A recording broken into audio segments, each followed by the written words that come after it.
कैसे हैं आप सभी। होप आप सभी बहुत ज़्यादा अच्छे होंगे और मैं भी बहुत ज़्यादा अच्छी हूँ।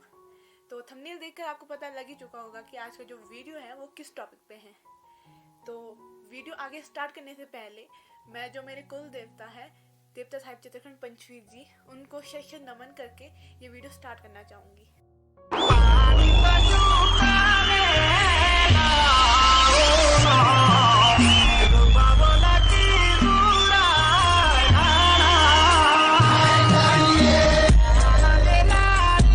तो जो आज का वीडियो है वो है 18 पोष के ऊपर कि 18 पोष क्यों मनाया जाता है, किस तरह मनाया जाता है, जो कि मैं आपको सब कुछ बताऊंगी।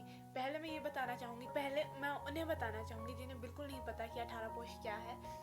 जो हमारे कुल देवता है चित्रखंड पंचवीर जी, उनका जन्मदिन हर साल की शुरुआत 1 जनवरी को मनाया जाता है। तो दूर दूर से लोग देवता साहिब चित्रखंड पंचवीर जी के जन्मदिन पर उन्हें बधाइयाँ देने आते हैं और उनसे आशीर्वाद लेते हैं। उसे हम 18 पोष कहते हैं। तो अब मैं आपको 18 पोष किस तरह से मनाया जाता है और क्यों मनाया जाता है ये सब बताऊंगी। अब ये तो आप बोलोगे क्यों मनाया जाता है, ये तो हमें पता है कि देवता जी का जन्मदिन है तो मनाया जाता है। तो देवता जी का जन्मदिन किस तरह, क्या सब कुछ प्रोसेस रहा, किस तरह देवता जी यहाँ पर आए, तो आगे मैं आपके साथ देवता साहिब चित्रखंड जी के जन्मदिन से रिलेटेड कुछ हिस्ट्री आपके साथ शेयर करना चाहूँगी। जो देवता साहिब चित्रखंड पंचवीर जी है वो दोनों ही अलग अलग देवता है, चित्रखंड देवता और पंचवीर देवता, पर दोनों का नाम ही साथ में लिया जाता है। इसके पीछे की एक बहुत बड़ी हिस्ट्री है जो कि मैं आपको इस वीडियो में बताऊंगी। जो चित्रखंड देवता जी थे वो कीम से आए थे और वे सबसे पहले मढोग गए थे, जो कि प्रांतली के पास वाला गांव है। उस समय मढोग में लांगड़ा देवता रहते थे जिन्होंने चित्रखंड जी को वहां पर स्थान देने से मना कर दिया। तो उसके बाद जो चित्रखंड देवता थे वो कड़ैली आए, जो कि प्रांतली के साथ वाला गांव है कड़ैली, जहाँ से मैं बिलोंग करती हूँ, जहाँ की मैं हूँ। तो उस समय कड़ैली में भी एक देवता थे, पंचवीर देवता। तो उन्होंने भी चित्रखंड देवता को कड़ैली में स्थान देने से मना कर दिया। उसके बाद दोनों देवताओं के बीच कौल धर्म हुआ। धर्म एक ऐसा धर्म है जिसमें दो लोग आपस में मित्रता करते हैं और मरते दम तक वो मित्रता निभाते रहते हैं। तो दोनों देवताओं के बीच वो कौल धर्म हुआ और दोनों के बीच मित्रता हुई और इस तरह दोनों देवताओं का नाम साथ में लिया जाता है। दोनों की इतनी पक्की मित्रता के कारण दोनों देवताओं का नाम साथ में लिया जाता है, देवता साहिब चित्रखंड पंचवीर जी। और फिर उसके बाद जाकर पंचवीर देवता ने चित्रखंड देवता को कहा कि नीचे देखो, प्रांतली में कुछ बच्चे खेल रहे थे, जिन्होंने किल्टे का एक देवता बनाया था। किल्टा जिन्हें नहीं पता तो मैं उन्हें बता दूं, किल्टा पहाड़ी में कहा जाता है। किल्टा लकड़ी से बनी एक चीज होती है जिसमें लोग सामान एक स्थान से दूसरे स्थान को ले जाते हैं। तो उस समय उन बच्चों ने किल्टे का जो एक देवता बनाया था, एक जमान, जिसे हम, तो वे वहां पर खेल रहे थे। तो ये सब देखकर पंचवीर जी ने चित्रखंड जी को कहा कि वो नीचे जाकर वहां पर अपना स्थान बनाए। और उस समय सभी लोग एक साथ रहते थे एक घर में। तो जब चित्रखंड देवता वहां पर गए तो लोग उन्हें नहीं मानते थे। जो लोग रहते थे वो ये कहते थे कि हमारे घर में पता नहीं कौन आ गया है। तो देवता जी इसी गुस्से में आकर उन्हें वहां पे एक बीमारी फैला दी, जिसकी वजह से जितने भी 18 मर्द और 18 औरतें थी, मर्द मर गए। और तो फिर इतनी बुरी हालत होने के बाद लोगों ने और देवी देवताओं से पूछना शुरू किया कि ये सब क्यों हो रहा है, इतनी मौतें क्यों हो रही है। तब जाके उन्हें पता चला कि वहां पर एक देवता है जिन्हें उन्हें मानना होगा। और इस तरह जो देवता जी का रथ था वो साल की शुरुआत के लिए बनकर तैयार हुआ और इसी वजह से देवता जी का जो जन्मदिन है वो साल की शुरुआत में 1 जनवरी को मनाया जाता है। और फिर देवता जी के रथ में चित्रखंड देवता का चिन्ह, पंचवीर देवता का चिन्ह और सबसे ऊपर काली माता का चिन्ह लगा।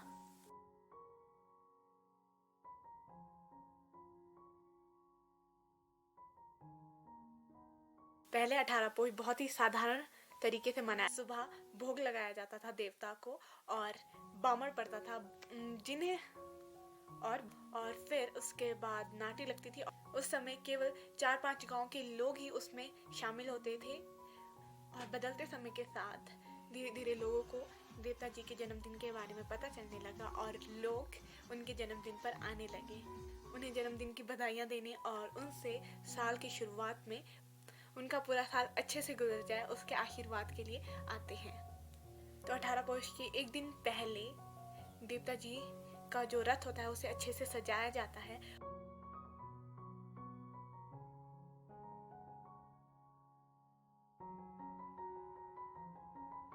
और उससे अगले दिन सुबह सूर्य की किरण के साथ ही देवता जी को मंदिर से बाहर निकाला जाता है और उसी बड़े घर के सामने आंगन में लाया जाता है और वहां पर देवता जी नाचते हैं।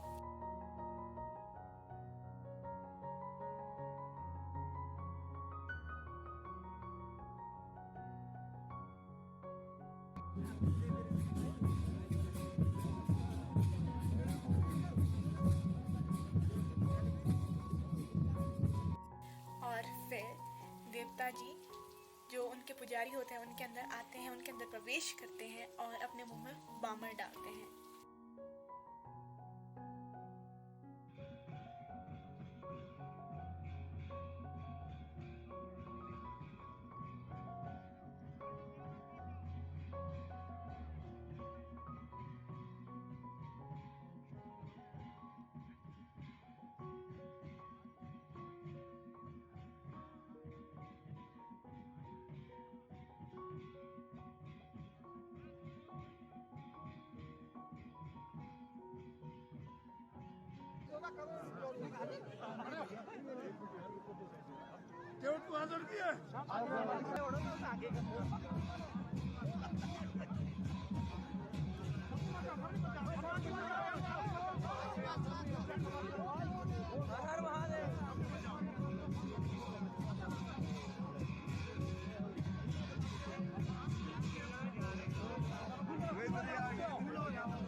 और वहां पर देवता जी की पूजा होती है और उस समय सभी लोग वहां पर आते हैं। वही सुबह का एक सबसे बड़ा नज़ारा होता है। तो बामण एक नुकीली कील सी होती है जो उसे अपने मुंह में डालते हैं और बामण के पीछे की स्टोरी जब पुराने समय में लोग उन्हें नहीं मानते थे, प्रांतली में जब बीमारी लगी और औरतों और मर्दों के मरने के बाद जब लोगों ने और देवी देवताओं से पता करने की कोशिश की कि लोग इस तरह क्यों मर रहे हैं, तो उस समय उन्हें जब ये बताया गया कि उनके ही घर में एक देवता है जिन्हें उन्हें मानना होगा, तो उस समय देवता जी ने अपनी शक्ति को प्रदर्शित करने के लिए कि वे सच में हैं, तो जिस व्यक्ति के अंदर वे आए थे तो उस समय उन्होंने वो एक नुकीली सी कील जिसे बामण कहा जाता है उसे अपने मुंह में डाला था। और उसके बाद देवता जी थोड़ी देर तक नाचते हैं और वापस अपने मंदिर में चले जाते हैं।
पूरे दिन फिर लोग 18 पोश इंजॉय करते हैं, नाचते हैं, खाना खाते हैं, सब इंजॉय किया जाता है।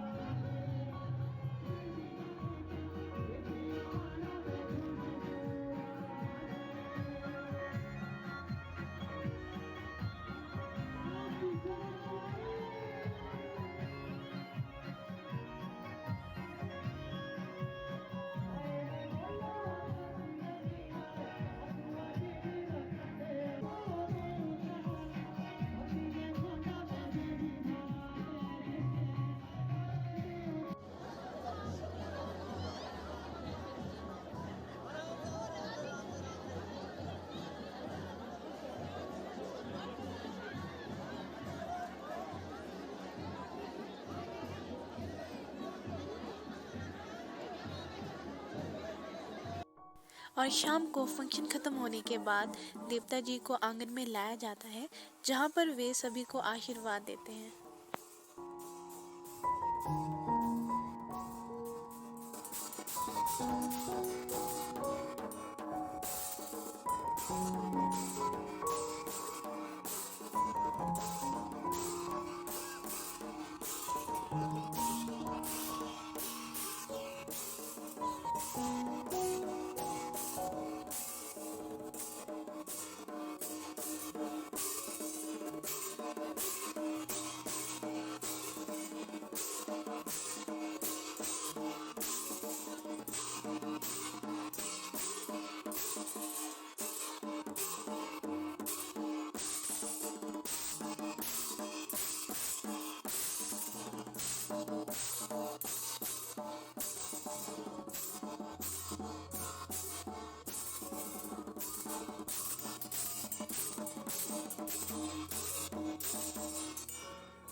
होप गाइस आपको वीडियो अच्छा लगा होगा, तो आप एंड तक वीडियो देख रहे होंगे। अगर आपको वीडियो थोड़ा भी अच्छा लगा तो प्लीज़ वीडियो को लाइक करो और कमेंट करके ज़रूर बताओ कि आपको वीडियो कैसा लगा। इससे पहले आपको 18 पोश के बारे में ये सारी चीज़ें पता थी या नहीं, और अगर आपने मेरे चैनल को अब तक सब्सक्राइब नहीं किया है तो प्लीज़ यार सब्सक्राइब कर लो, ताकि मैं कोई भी न्यू वीडियो डालूँ तो उसकी नोटिफिकेशन सबसे पहले आपको आ जाए।